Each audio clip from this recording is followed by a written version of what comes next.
नमस्कार मित्रों, आपका बहुत बहुत स्वागत है उज्जवल की ऑनलाइन क्लासेस में।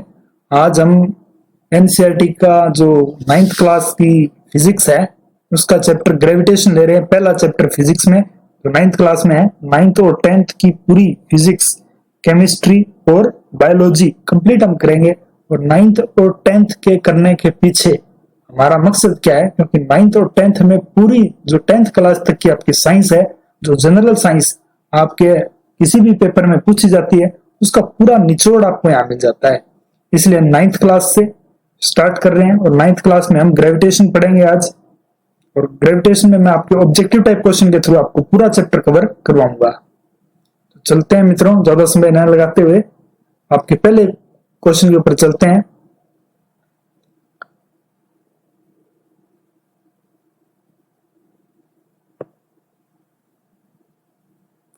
ठीक है मित्रों, तो देखिए पहला क्वेश्चन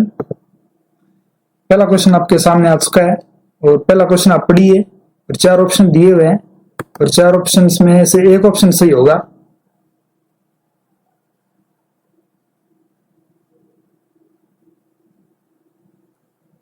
तो देखिए, किसी वस्तु की चाल या गति की दिशा बदलने के लिए डैश की आवश्यकता होती है। तो कोई वस्तु अगर चल रही हो तो उसकी दिशा अगर हमें बदलनी हो तो उसके लिए क्या किस चीज की जरूरत आवश्यकता होती है। ये न्यूटन्स का लॉ है।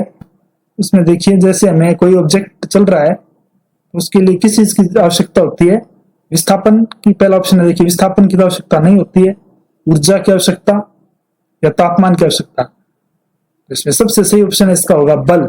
बल की आवश्यकता हमें होती है, हमें फोर्स लगानी पड़ती है। न्यूटन्स लॉ के अकॉर्डिंग हमें किसी ऑब्जेक्ट की दिशा बदलनी हो, और या न्यूटन्स ने कहा था कि कोई भी ऑब्जेक्ट तब तक चलता रहता है जब तक उसके ऊपर कोई फोर्स ना लगे, तब तक वो रुकेगा नहीं। जैसे फ्रिक्शन फोर्स लगती है तो उसे रोकने का काम करती है। तो वो ऑब्जेक्ट को दिशा जो बदलती है, वो डायरेक्शन जो बदलती है, वो किसके कारण बदलती है? बल के कारण बदलती है। चलते हैं अगले क्वेश्चन के ऊपर।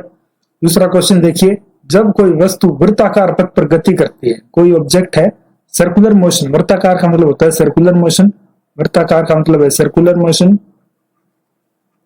सर्कुलर मोशन में जब कोई ऑब्जेक्ट मूव करता है, कोई ऑब्जेक्ट मूव करता है तो क्या करता है, इसमें बिंदु पर गति की दिशा रहती है। तो गति की दिशा क्या रहती है? हमेशा बदलती रहती है। क्योंकि देखिए, एक चीज और मैं आपको बता दूं, कोई ऑब्जेक्ट जब मूव करता है तो उसकी दिशा हमेशा बदलती रहती है। और उसकी दिशा पता कैसे करते हैं हम? उसकी दिशा पता हम करते हैं उसके टेंजेंट बनाकर, उसके टेंजेंट ड्रॉ करके हम उसकी दिशा पता करते हैं। जैसे भी ये ऑब्जेक्ट है तो इसकी जो दिशा है वो क्या होगी, उसके मोशन की डायरेक्शन जो होगी वो टेंजेंट होगी, उससे उस पॉइंट से टेंजेंट होगी हमेशा। आप किसी भी डायरेक्शन के ऊपर उसका टेंजेंट बनाकर क्या कर सकते हैं, उसकी डायरेक्शन को पता कर सकते हैं। और जब एंटी क्लॉकवाइज हो, ये तो मोशन था क्लॉकवाइज, अब एंटी क्लॉकवाइज हो तो कैसे होगा? एंटी क्लॉकवाइज जैसे आपका ऑब्जेक्ट ऐसे मूव कर रहा है तो यहाँ पर जो आपका ऑब्जेक्ट है, हम इसका टेंजेंट कैसे बनाएंगे? हम उसका टेंजेंट ऐसे बनाएंगे और टेंजेंट डायरेक्शन कौन सी होगी? ये डायरेक्शन हो जाएगी। ठीक है मित्रों, प्रश्न क्लियर है सबको? ये अगले क्वेश्चन पर चलते हैं। एक समान वृत्तीय गति में क्या नियत नहीं होता है? नियत मतलब क्या कांस्टेंट नहीं होता है? क्या कांस्टेंट नहीं होता है एक समान गति में? वेग। आंसर आएगा क्या? वेग। वेग मतलब वेलोसिटी। वेलोसिटी क्या होती है? कांस्टेंट नहीं होती है। एक समान वृत्ति में वेलोसिटी क्यों नहीं होती है? क्योंकि वेलोसिटी डायरेक्शन आपकी चेंज होती जा रही है। ठीक है मित्रों, डायरेक्शन चेंज होती जा रही है तो आपका जो वेलोसिटी है वो वेलोसिटी जो है वो नियत नहीं होती है। पृथ्वी के चारों ओर चंद्रमा की गति के कारण होती है। देखिए क्या प्रश्न पूछ रहा है। पृथ्वी के चारों चंद्रमा, चंद्रमा क्या है? जैसे ये हमारी अर्थ है, यहाँ पर ये हमारी अर्थ है और मून इसके क्या कर रहा है? यहाँ पर इसकी सैटेलाइट में इसकी हर बार क्या लगा रहा है? चक्कर लगा रहा है। ये चक्कर कैसे लगा रहा है? ये चक्कर इसके इस को बोलते हैं सेंट्रीपिटल फोर्स। ये जो आपकी सेंट्रीपिटल फोर्स होती है हमेशा किसकी तरफ लगती है? हमेशा सेंटर की तरफ लगती है। और ये जो सेंट्रीपिटल फोर्स लगती है वो इसको क्या प्रोवाइड करती है? इसको गति प्रोवाइड करती है। और इस फोर्स को क्या बोलते हैं? Centripetal force. इसको क्या बोलते हैं? Centripetal force. और हिंदी में इसको क्या बोलते हैं, अभिकेंद्र बल। ठीक है मित्रों, समझ में आ रहा है आपको। अगला प्रश्न चलते हैं। विश्व के सभी पिंड जिसे बल से एक दूसरे को आकर्षित करते हैं उसे क्या कहते हैं? हमने पढ़ा है कि जब एक मास हो और एक दूसरा मास हो तो ये हमेशा एक दूसरे को क्या करते हैं, ये आकर्षित करते हैं, ये एक दूसरे के ऊपर क्या लगाते हैं, बल लगाते हैं। और जो नेट बल, जो नेट फोर्स होती है, जो नेट आपका फोर्स होती है वो क्या होती है, F1 माइनस F2। और उस बल को क्या कहते हैं, गुरुत्वाकर्षण बल। उसको क्या बोलते हैं, ग्रेविटेशनल फोर्स। ठीक है मित्रों, चलें आगे। अगला क्वेश्चन देखिए। दो पिंडों के बीच लगने वाला गुरुत्वाकर्षण बल के संबंध में कौन सा कथन सत्य है, कौन सा कथन असत्य है? ये ध्यान से पढ़ने की चीज है यहाँ पर, कौन सा कथन असत्य है। तो यह देखिए, पहला कथन क्या है, यह बल दोनों पिंडों के द्रव्यमान के गुणनफल के समानुपाती होता है। दो बार लिख दिया गया मित्रों। देखिए, पहले मैं आपको फोर्स बताता हूं क्या होता है। गुरुत्वाकर्षण जो फोर्स होती है वो कैसे होती है, ग्रेविटेशनल कांस्टेंट होता है और इसके बराबर होती है। जैसे आपका एक फोर्स M1 है, बॉडी M1 है और एक M2 है, तो ये जो फोर्स इनके ऊपर नेट जो फोर्स होती है वो किसके बराबर होती है, इसके बराबर होती है। और जी यहाँ पर क्या है, ग्रेविटेशनल कांस्टेंट है। और M1 और M2 क्या है, दोनों ऑब्जेक्ट का मास है और ये डिस्टेंस इनके बीच में r डिस्टेंस है। अब देखिए, ये मैंने आपको बता दिया। अब यहां से आप देख सकते हैं। अब हम कथन पढ़ते हैं। पहला कथन देखिए, यह बल दोनों पिंडों के द्रव्यमान के गुणनफल के समानुपाती होता है। समानुपाती मतलब डायरेक्टली प्रोपोर्शनल होता है। देख रहे हैं हम, डायरेक्टली प्रोपोर्शनल है M1 और M2। पहला कथन क्या हो गया, सही हो गया। दूसरा कथन देखिए, यह बल दोनों पिंडों के बीच की दूरी के वर्ग के समानुपाती होता है। देखिए वर्ग के क्या है, ये इनवर्सली प्रोपोर्शनल होता है। ठीक है, तो ये समानुपाती नहीं होता है, तो ये क्या हो गया, ये कथन आपका गलत हो गया। और देखिए, यह बल सिर्फ प्रयोगशाला में ही मान्य है, तो ये भी गलत है। ये तो आपका सिर्फ प्रयोगशाला वाला बल तो नहीं है, ये तो हमारे पूरे आपका जो ब्रह्मांड है, जो यूनिवर्स है, उसके अंदर विद्यमान है। तो इसके हिसाब से आपका पहला कथन क्या हुआ, पहला कथन सही हुआ और दोनों कथन क्या हुए, गलत हुए। तो हमसे पूछा क्या गया, असत्य कौन सा है, तो बी और सी सत्य हो जाएंगे। चलते हैं आगे। गुरुत्वाकर्षण के यूनिवर्सल नियम, इसको बोलते हैं सार्वत्रिक नियम, की खोज किसने की? तो इसकी खोज किसने की थी, न्यूटन ने। गुरुत्वाकर्षण के यूनिवर्सल नियम किसने दिया था, न्यूटन ने। और जो वैल्यू मैंने आपको लिखी हुई है ये आप नोट कर लीजिए। ये ग्रेविटेशनल कांस्टेंट की जो वैल्यू है, ये आपकी वैल्यू बहुत ही काम आएगी और बहुत ही बारी परीक्षाओं में पूछी जाती है। वैल्यू मैंने लिख दी है, इसको आप, इसकी यूनिट भी कई बार परीक्षाओं में पूछी जाती है। तो ये वैल्यू आप देख सकते हैं यहां पर। चलें अगले प्रश्न पर। अगला प्रश्न देखिए क्या है, गुरुत्वाकर्षण बल के संबंध में कौन असत्य है, कौन सा कथन असत्य है? तो यह पहला देखिए ऑप्शन, यह केंद्रीय बल है, बिल्कुल सही है। केंद्रीय बल का मतलब क्या होता है मैं आपको बता देता हूं। जैसे ये मास है, ठीक है, ये M1 मास है और ये M2 मास है। तो जो हम बल लेते हैं वो उनका जो सेंटर होता है, हम वहां से इसको लेते हैं। जैसे ये इसका सेंटर है और ये इसका सेंटर है, ठीक है। तो केंद्रीय बल होता है ये F1 और F2। हमेशा कैसे करता है, क्योंकि हम मानते हैं कि इनका जो पूरा मास है वो कंसेंट्रेटेड एट सेंटर पर है, ठीक है। तो जैसे अब मान लो ऑब्जेक्ट बॉडी का ऐसे हो, ठीक है, तो इसका मास कहां पर कंसेंट्रेटेड है, हम देखते हैं मास कहां पर कंसेंट्रेटेड है। जरूरी नहीं इसका सेंटर पे ही हो सकता है इसका मास यहां पर कंसेंट्रेटेड हो। फोर्स कैसे लगेगी, ये ऐसे लगेगी, ठीक है मित्रों। ये क्लियर है सबको? चले आगे। आगे देखते हैं, न्यूटन ने गणित की किस शाखा की खोज की थी? ये क्वेश्चन दिया हुआ है आपके एनसीईआरटी में, तो इसलिए हमने डाल दिया इसको। लेकिन ये क्वेश्चन आपका केमिस्ट्री फिजिक्स से रिलेटेड तो नहीं है, गणित से है, लेकिन फिर भी तो ये क्या है, कैलकुलस। न्यूटन ने गणित की किस शाखा की खोज की थी, कैलकुलस। क्योंकि न्यूटन हमारे फिजिक्स से रिलेटेड है साइंटिस्ट, तो हमने ये इन्होंने मैथ की भी कैलकुलस की जो शाखा है उसकी खोज की थी, इसलिए ये प्रश्न मैंने यहाँ पर डाल दिया है। आगे देखिए, यूनिवर्सल ग्रेविटेशनल कांस्टेंट, सार्वत्रिक गुरुत्वाकर्षण नियंत्रक जी का मान पूछा हुआ है, कितना है। ये मैंने आपको पहले भी बताया था, कितने लोगों को याद है। तो ये क्या हो जाएगा आपका 6.67, ये वैल्यू आपने याद रखनी है, 6.67 इंटू 10 और -11 न्यूटन मीटर स्क्वायर। ये यूनिट इंपॉर्टेंट है, महत्वपूर्ण है। यूनिट आप याद नहीं भी रख सकते हैं तो भी आप निकाल सकते हैं फार्मूले से। ठीक है मित्रों, तो कौन सा है इसमें देखिए, कौन सा ऑप्शन सही है, सेकंड ऑप्शन। सेकंड ऑप्शन में ठीक दी हुई है वैल्यू। ठीक है, देखिए सभी वैल्यू सेम दी हुई है इन्होंने, लेकिन सिर्फ एक यूनिट का ही फर्क है, और यूनिट आप यहां से देख सकते हैं। यूनिट भी हम देख सकते हैं इसकी। यूनिट कैसे देखेंगे, यूनिट देखिए कैसे देखेंगे, जी आ जाएगा यहाँ पर, और ये क्या आ जाएगा FR स्क्वायर और M1 M2। F की यूनिट क्या होती है, फोर्स की यूनिट यहाँ लिख देता हूँ। फोर्स की यूनिट होती है मास इंटू एक्सेलरेशन। एक्सेलरेशन क्या होता है LT-2, तो ये L स्क्वायर हो जाएगा, और M1 का M2,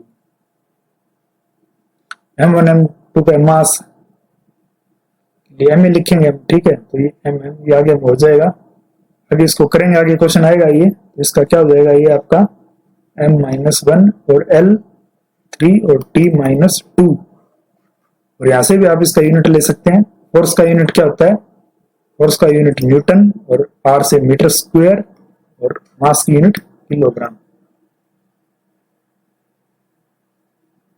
ठीक है मित्रों, बिल्कुल किलोग्राम स्क्वायर हो जाएगा ना मित्रों, इसकी यूनिट आ जाएगी आपकी बी ऑप्शन आ जाएगा, न्यूटन मीटर स्क्वायर किलोग्राम।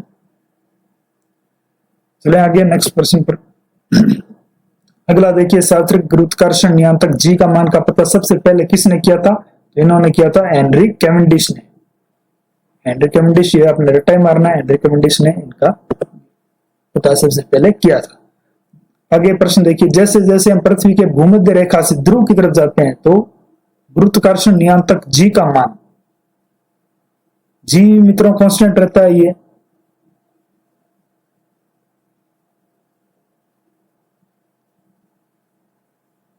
हमसे क्या पूछा है, जी।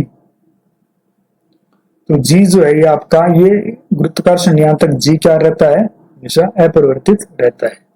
चलते हैं आगे, इसका फार्मूला भी हमने पीछे ड्राइव किया था। ये इसका क्या फार्मूला आया था, F = G M1 M2, ये फार्मूला आपने याद रखना है। और G क्या हो जाएगा FR स्क्वायर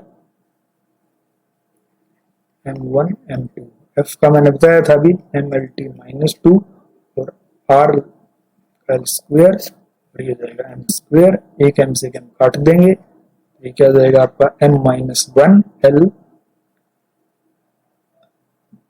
क्यूब हो जाएगा, और T-2, सी ऑप्शन आपका आ जाएगा। ठीक है, पृथ्वी का द्रव्यमान कितना होता है, तो ये आपको याद रखना है, तो 6 × 10⁻24 किलोग्राम। आगे, पृथ्वी की त्रिज्या कितनी होती है, 64,000 किलोमीटर। पृथ्वी द्वारा लगाए गए किसी वस्तु पर आकर्षण बल को क्या कहते हैं, पृथ्वी द्वारा, मैंने पहले भी पढ़ा था, इसको क्या कहते हैं, अभिकेंद्रीय बल, सेंट्रीपिटल फोर्स। किसी वस्तु के मुक्त पतन का अर्थ है, मुक्त पतन का मतलब क्या है कि बॉडी फ्री फॉल कर रही है, नीचे फ्री फॉल करती है, तो क्या होता है, वस्तु पर केवल गुरुत्वाकर्षण बल ही कार्यरत है, यही होगा। क्योंकि जब फ्री फॉल करती है तो किसके कारण फ्री फॉल करती है, गुरुत्वाकर्षण बल के कारण नीचे फॉल करती है। चलते हैं आगे, जी का मान क्या होगा, एक्सेलरेशन ड्यू टू ग्रेविटी, ये है एक्सेलरेशन ड्यू टू ग्रेविटी, जी का एसआई मात्रक। एक्सेलरेशन ड्यू टू ग्रेविटी का क्या होता है, 9.8 मीटर पर सेकंड स्क्वायर होता है, तो ये क्या यूनिट हो जाएगी, मीटर पर सेकंड स्क्वायर।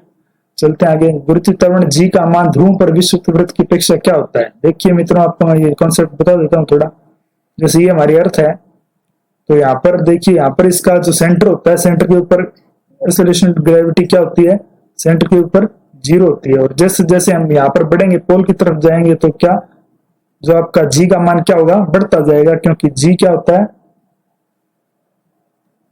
जी का फॉर्मूला क्या होता है आपको पता ही है, G upon M upon R square होता है। जैसे जैसे आर बढ़ेगा तो क्या होगा, अगर ये आपकी वैल्यू इसकी वैल्यू क्या होगी, जैसे जैसे आर बढ़ेगा इसकी वैल्यू क्या होगी, जी की वैल्यू कम होगी। तो यहाँ पर सेंटर पर क्या हो जाएगा, सेंटर पे तो 0 हो जाएगा, और यहाँ पर जी की वैल्यू मैक्सिमम होगी। तो इसने क्या पूछा है, गुरुत्वाकर्षण जी का मान ध्रुवों पर विषुवत वृत्त की अपेक्षा क्या होता है, बताइए मित्रों क्या होगा। तो यहाँ पर जैसे यार जी का फॉर्मूला आपको मैंने बता दिया, यहाँ पर क्या है, 0 है, जैसे जैसे बढ़ेगा तो वैल्यू क्या होती जाएगी, बढ़ती जाएगी। तो यहाँ पर वैल्यू क्या होगी, अधिक होगी, है ना मित्रों। तो इसका आंसर हो जाएगा अधिक। चलो अगले चलते हैं। पृथ्वी की सतह पर किसी वस्तु पर लगने वाला गुरुत्वाकर्षण जी के मान का सही सूत्र क्या है, सही सूत्र इसका क्या है, देखिए G M upon R square. चलते हैं मित्रों, पृथ्वी की सतह पर गुरुत्वाकर्षण जी का मान क्या होता है, 9.8 मीटर पर सेकंड स्क्वायर। चलते हैं आगे। यदि दो वस्तुओं के बीच की दूरी 6 गुना कर दिया जाए तो उनके बीच का गुरुत्वाकर्षण बल का मान पहले का क्या हो जाएगा, गुरुत्वाकर्षण बल क्या हो जाएगा, आर स्क्वायर होता है नीचे, तो क्या हो जाएगा 36वां भाग हो जाएगा। चलते हैं आगे। किसी वस्तु का द्रव्यमान किसका माप होता है, किसी वस्तु का द्रव्यमान किसका माप होता है, जड़त्व का। क्या आंसर आएगा, इनर्शिया का। इनर्शिया का आंसर हो सही जाएगा। आगे प्रश्न देखिए, निम्नलिखित में से कौन सा स्थान परिवर्तन से नहीं बदलता है। तो भार, तो वेट क्या होता है, m इंटू जी, और m क्या होता है यहाँ पर मास, और ये होता है वेट। तो द्रव्यमान जो होता है ये हमेशा कभी भी कहीं पर भी नहीं बदलता है, हमेशा सेम रहता है। भार बदल जाता है क्योंकि ग्रेविटी बदल जाती है। ठीक है मित्रों, क्लियर है। किसी वस्तु का भार क्या है, किसी वस्तु का भार क्या है, भार क्या होता है, वेट पूछ रहा है, वेट क्या होता है, ये होता है वेट। बी ऑप्शन देखिए क्या है, वह बल जिससे वस्तु पृथ्वी की ओर आकर्षित होती है, मतलब जी क्या है, ग्रेविटी है, तो बिल्कुल सही हो जाएगा। निम्नलिखित में से कौन सा भार से संबंधित गलत है, गलत बताना है। यह पृथ्वी द्वारा लगाया गया एक आकर्षक बल है, ये तो सही है। भार तो mg होता है, तो आकर्षक बल है। इसमें दिशा और परिणाम दोनों है, तो ये भी सही है। यह स्थान पर निर्भर नहीं करता है, ये तो स्थान पर निर्भर करता है, ऐसा ही क्या न्यूटन है, तो ये स्थान पर निर्भर नहीं करता है, ये गलत है, आपका हो जाएगा। चलते हैं आगे। किसी वस्तु का चंद्रमा और पृथ्वी के भार का अनुपात क्या होता है, तो ये आपको पता ही है कि चंद्रमा के ऊपर जो ग्रेविटी होती है अर्थ की 6 टाइम होती है, तो ये आपका आंसर हो जाएगा 1/6। चलते हैं आगे।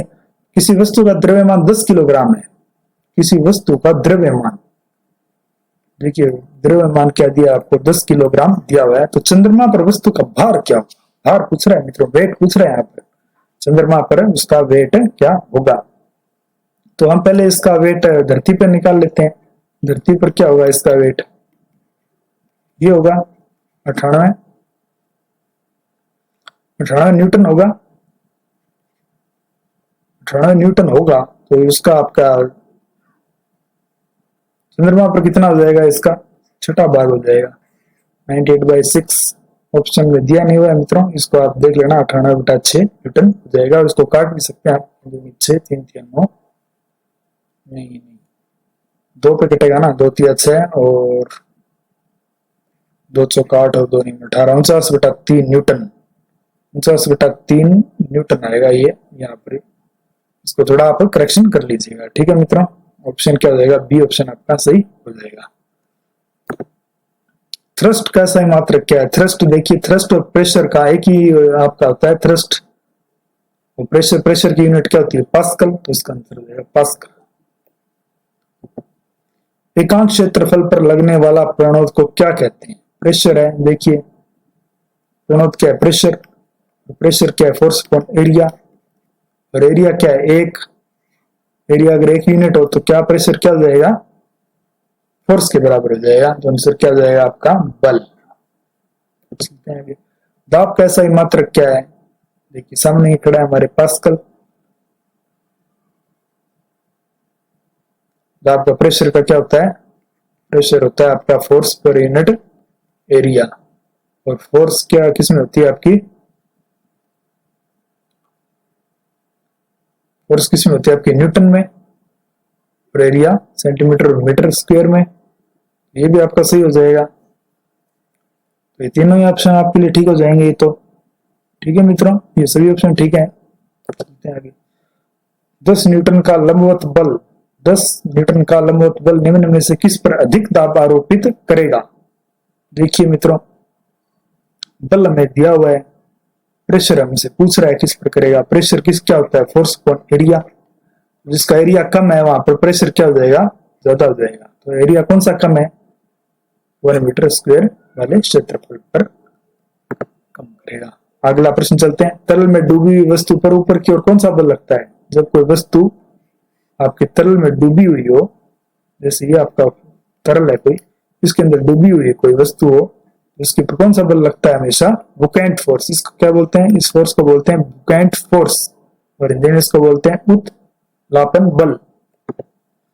चलते हैं अगले प्रश्न पर। किसी पदार्थ के एकांक आयतन के द्रव्यमान को क्या कहते हैं? किसी पदार्थ के एकांक आयतन के द्रव्यमान को क्या कहते हैं? देखिए डेंसिटी होता है आपका मास अपॉन वॉल्यूम।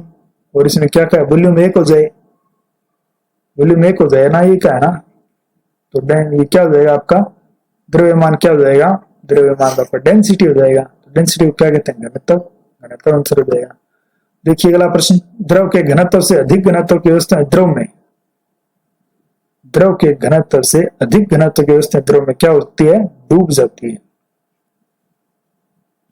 मित्रों जैसे आपका ये पानी है, ये पानी का डेंसिटी डेंसिटी ऑफ वाटर, और ये कोई आपका ऑब्जेक्ट का डेंसिटी है, तो डेंसिटी ऑफ ऑब्जेक्ट अगर कम होगी तभी इसके ऊपर तैरेगी, है ना। जब किसी वस्तु को तरल में पूर्णयांशिक रूप से डुबोया जाता है तो ऊपर की दिशा में एक बल को अनुभव करती है जो वस्तु द्वारा हटाए गए तरल के भार के बराबर होता है। ये सिद्धांत किसने दिया था? ये सिद्धांत दिया था आपका आर्किमिडीज ने। चलते हैं आगे। दूध की शुद्धता मापने वाला यंत्र कौन सा है? तो इसमें देखिए वोल्टमीटर, मैनोमीटर, लैक्टोमीटर, हाइड्रोमीटर। तो आंसर क्या हो जाएगा? लैक्टोमीटर। लैक्टो जहां भी आपको दिख जाए वो दूध से संबंधित होगा, चाहे लैक्टोज हो चाहे लैक्टोमीटर हो। दूध में क्या होता है? लैक्टोज। उसको मापने का यंत्र क्या होता है? लैक्टोमीटर।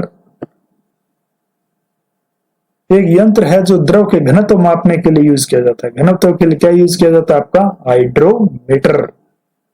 हाइड्रोमीटर, हाइग्रोमीटर नहीं होता है, इसको ध्यान रखिएगा आप। लैक्टोमीटर और हाइड्रोमीटर किस सिद्धांत पर आधारित हैं? तो किस सिद्धांत पर आधारित है? ये आर्किमिडीज सिद्धांत के ऊपर। आर्किमिडीज सिद्धांत हमने देख लिया था पीछे। पानी का घनत्व कितना है? पानी का घनत्व आपका कितना होता है? 1000 किलोग्राम पर मीटर क्यूब। किसी पदार्थ के घनत्व और पानी के किसी पदार्थ का घनत्व और पानी के घनत्व के अनुपात को क्या कहते हैं? देखिए क्या कह रहा है ये? किसी पदार्थ का घनत्व है, किसी पदार्थ की डेंसिटी है, और पानी का घनत्व ऐसे लिख देते हैं। ऑब्जेक्ट किसी ऑब्जेक्ट का है और किसी पानी के घनत्व का अनुपात पूछ रहा है, तो उसको क्या कहते हैं? Relative density. इसको क्या कहते हैं? रिलेटिव और विशिष्ट एक ही बात है, दोनों ही। द्रव्यमान इसको नहीं कहते हैं। आंसर हो जाएगा ये और भी दोनों। अपेक्षित घनत्व कैसा यूनिट क्या है? देखिए क्या क्वेश्चन पूछा है इसने। अपेक्षित मतलब क्या होता है? Relative density. रिलेटिव डेंसिटी क्या होती है? डेंसिटी ऑफ ऑब्जेक्ट और डेंसिटी ऑफ वाटर। इसकी डेंसिटी की यूनिट से इसकी डेंसिटी की यूनिट कट जाएगी, तो इसकी कोई यूनिट नहीं होती है। तो ये क्या होता है? यूनिट लेस होता है, इसकी कोई इकाई नहीं होती है। चलते हैं आगे। निम्नलिखित में से कौन सा एक सदिश राशि है? सदिश मतलब क्या है? वेक्टर। इसमें से कौन सा वेक्टर है ये बताना आपने। कौन सा वेक्टर है, वेक्टर कौन सा है इसमें, फोर्स वेक्टर है, फोर्स क्या है, वेक्टर है। चलते हैं आगे। किसी पृष्ठ पर दाब निर्भर करता है, किसी दाब पर प्रेशर, प्रेशर किसके ऊपर दाब करता है, फोर्स अपॉन एरिया होता है, पृष्ठ के क्षेत्रफल पर, बिल्कुल सही है। पृष्ठ पर आरोपित बल पर, यह भी सही है क्योंकि फोर्स के ऊपर डिपेंड करता है। पृष्ठ पर आरोपित लंबवत बल पर, देखिए क्या है ये, पृष्ठ आरोपित लंबवत बल पर। अब ये इन्होंने स्टेटमेंट दे दिया, देखिए पृष्ठ पर आरोपित लंबवत बल पर, ये आपका गलत हो जाएगा यहाँ पर, क्योंकि यहाँ पर इसने ज्यादा एक्यूरेट दे दिया, पृष्ठ पर आरोपित लंबवत बल पर। तो आपका आंसर क्या हो जाएगा, ए और सी दोनों, क्योंकि ये जो फोर्स होता है ना, ये प्रेशर आप जब निकालते हैं, ये कोई आपका ऑब्जेक्ट है, ये मान लो आपका कोई ऑब्जेक्ट है, इसके ऊपर ये वाला फोर्स आप लग रहा है, तभी आप इसको फोर्स लेते हैं। अगर मान लंबवत लग रहा है, ये परपेंडिकुलर लग रहा है इसके ऊपर, तभी आप इसको फोर्स लेते हैं, वही फोर्स लेते हैं।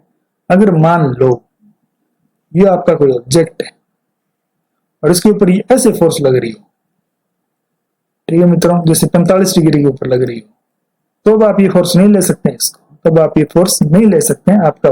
अब आप इसको ऐसे निकाल लें, जैसे ये आपको दिया हुआ था 50 न्यूटन, ठीक है, तो अभी क्या 50 बटा आप इसका एरिया ले लें, तो क्या ये फोर्स वही फोर्स आएगी जो ऐसे लग रही है, इससे फोर्स नहीं आएगी, ये गलत हो जाएगा। इसमें आपको क्या करना पड़ेगा, वेक्टर लो निकाल लेके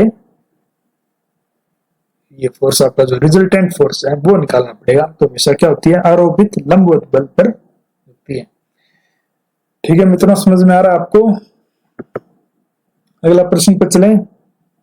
किसी तरल पदार्थ में किसी स्थान पर आरोपित दाब सभी दिशाओं में एक समान रूप से संचारित होता है, सभी पात्र के लंबवत रहता है। यह नियम किसने दिया था, ये नियम किसका था, पास्कल का। निम्न कौन सा पास्कल के नियम पर आधारित है, हाइड्रोलिक ब्रेक और हाइड्रोलिक लिफ्ट और हाइड्रोलिक प्रेस, इनमें से सभी, ये क्या हो जाएगा, इनमें से सभी पास्कल के ऊपर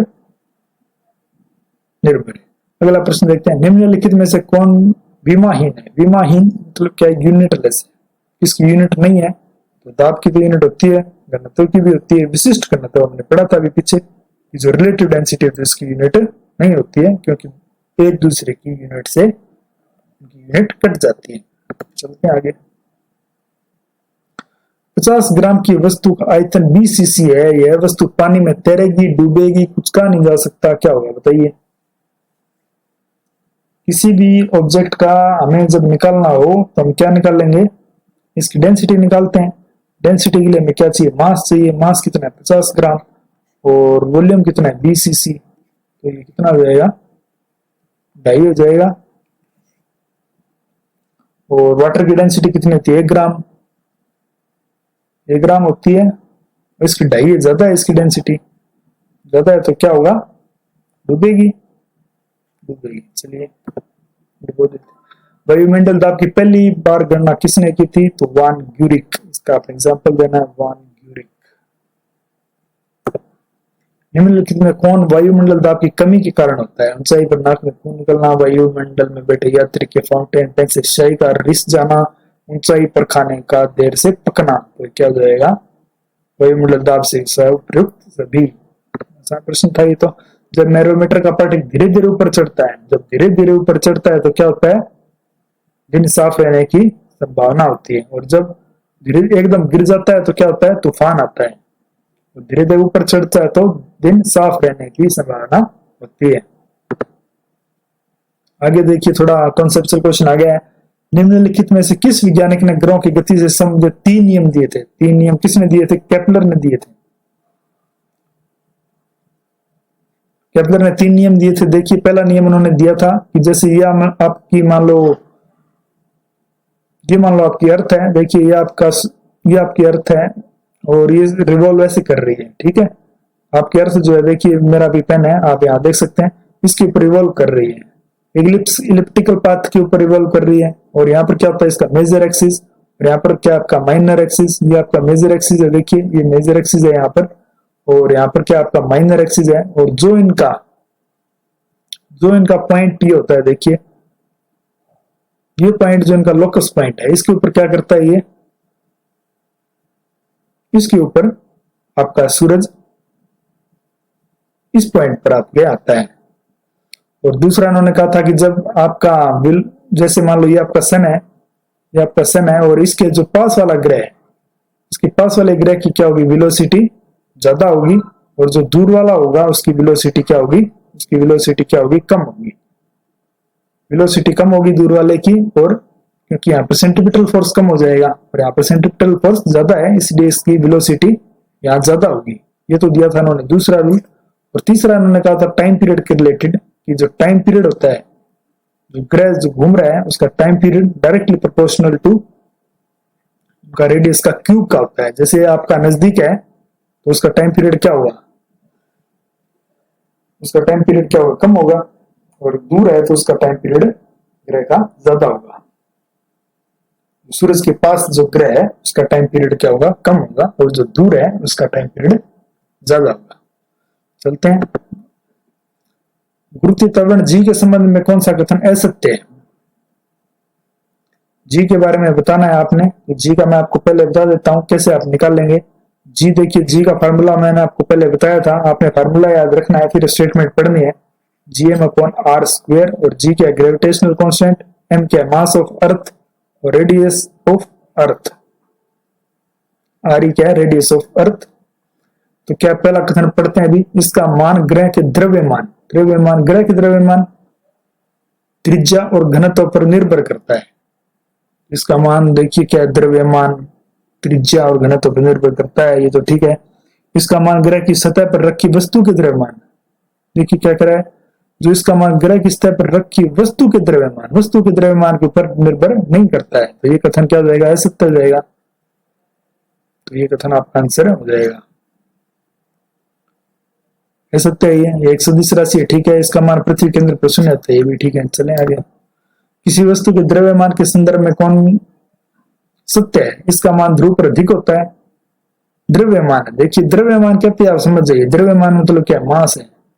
ध्रुव पर अधिक होता है, ये तो गलत हो जाएगा, क्योंकि कांस्टेंट रहता है। इसका मान पृथ्वी केंद्र पर शून्य होता है, ये भी गलत हो जाएगा। इसका एसआई यूनिट, एसआई यूनिट आपका द्रव्यमान का तो ये नहीं होता है, इसका सीजीएस यूनिट ग्राम होता है, ये ठीक। यह पृथ्वी अपने, यदि पृथ्वी अपने अक्ष के परिध घूमना बंद कर दे तब ध्रुव पर स्थिति वस्तु के भार में, देखिए क्या है, ध्रुव पर स्थिति वस्तु के भार में क्या होगा, कोई परिवर्तन नहीं होगा, क्योंकि आपका जी है ना, जी में उसमें कोई असर नहीं पड़ेगा। अपने अक्ष के परिध घूमना बंद कर दे तब ध्रुव पर स्थिति के, ध्रुव के ऊपर उसका कोई असर नहीं पड़ता है, ध्रुव पर नहीं पड़ता है सर। किसी स्थिति में गुरुत्वीय त्वरण जी के मान में कमी आती है। जी के मान में कमी कब आएगी, जी का मान में कमी कब आएगी, पृथ्वी तल से ऊंचाई पर जाने पर, पृथ्वी तल से नीचे आने पर, पृथ्वी के घूर्णन के कारण, या उपरोक्त सभी। जी में कमी कब आएगी, देखिए जी का फार्मूला होता है gm/r²। तो जैसे जैसे आप ऊपर बढ़ेंगे, जैसे जैसे आप ऊपर बढ़ेंगे, आर की वैल्यू बढ़ेगी, और आर की वैल्यू बढ़ेगी तो ये वैल्यू क्या होगी, कम होगी। जी का फार्मूला तो वैसे लिखा नहीं, तो पृथ्वी तल के नीचे आने पर क्या होगा, आपका जी के मान में कमी होगी। चलते हैं। यदि दो पिंडों के बीच की दूरी दोगुनी कर दी जाए तो उनके बीच गुरुत्वाकर्षण बल हो जाएगा प्रारंभिक मान का, अगर दुगुनी कर दी जाए तो क्या हो जाएगा,